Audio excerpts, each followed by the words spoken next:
Meteorologist Robert Spetty here with you. It's the evening hours of the 9th of July, 2018. Powerful storm system out here. You see that in the infrared and the visible satellite imagery. Super Typhoon Maria, equivalent of a Category 5 if this was in the Atlantic.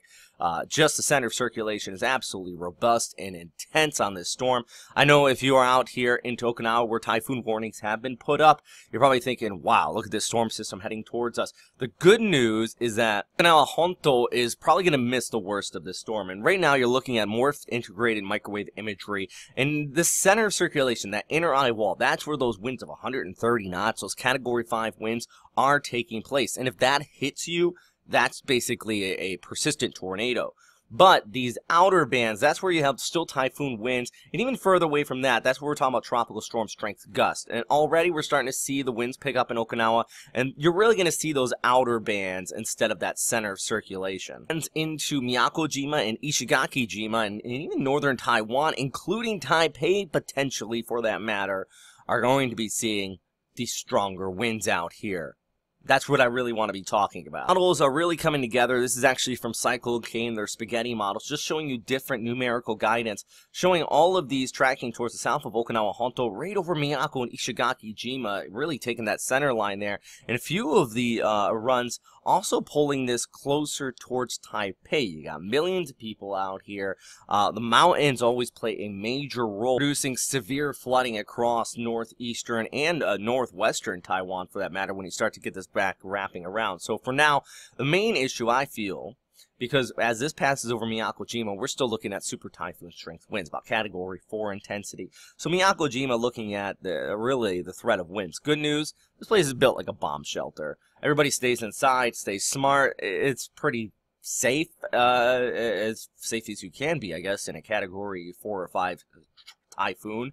Then further towards the west, we're going to start to see that moisture wrapping in around Maria and really impacting Taiwan. And that's when we're talking about that threat of flooding, especially in some of those mountainous terrains, and even the threat of landslides. Then pushing onshore here across southeastern China. And then we're really going to be looking at the threat of flooding even inland up there across to Fujian. So here's just one look from the ECMWF model showing you where those strong winds are. But watch this as it gets closer to Taiwan. This is always my worry, is you start to see that moisture wrap around. That's what I was just talking about here. Slams into the mountains just towards the east of Taipei. Remember, these mountains just really jet up from the center of the island up there to thousands of meters, and that just squeezes out this moisture like a sponge, and it creates the threat of flooding.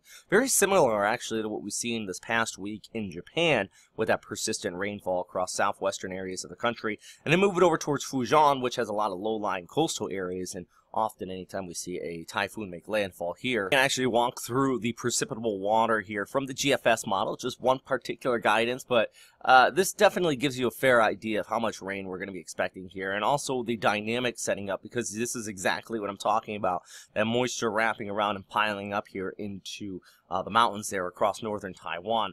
Of course, heavier precipitation there across the islands here of Miyako and Ishigaki-jima. The good news, that water should just run right off, but there is that chance of some local flooding. I still think the winds are going to be the bigger issue. And then, of course, over there towards Fujian, as this crashes into southeastern China. Another story I haven't really touched on all too much is also the enhancement of the southwest monsoon, which continues to impact the Philippines, bringing some flooding out there, in fact, and moisture wrapping it around like that coming in. And this is one other thing, you know, what's been going on in Thailand.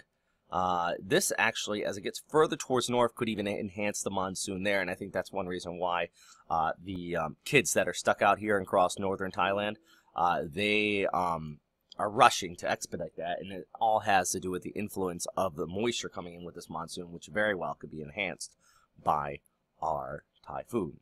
Something to keep in mind. A lot of stuff happening out here today.